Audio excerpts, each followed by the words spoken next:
ridiculously stuck, there is a way to get it back on all four wheels using just the power of your own strength.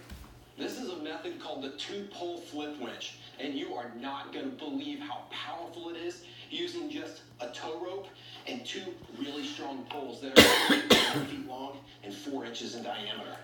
Now that I've got this tow rope attached to the Jeep, it's time to build the gearbox of this winch. And that starts by forming this line into an S shape.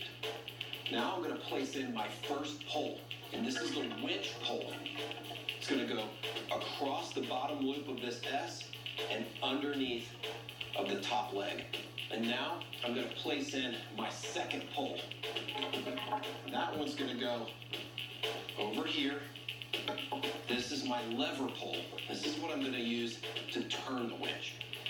Before I tie it to my anchor point, the tree, I've got to pull this line right here over to the other side of my lever pole. This is really important and actually a key piece to this whole system.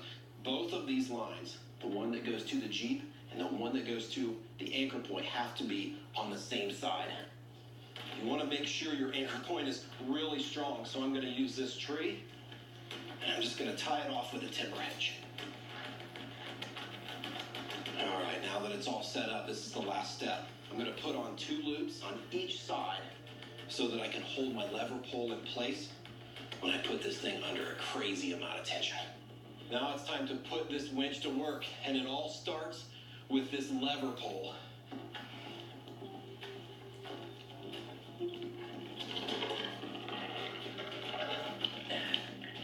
Crank it down.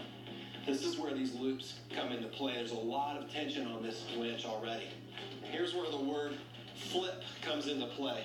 I'm going to take, I'm going to flip my winch over.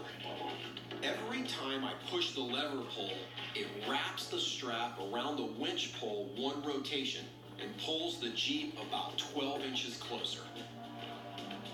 This 2-pole flip winch is the perfect example of, in a survival scenario, how your brain can be more powerful than your body.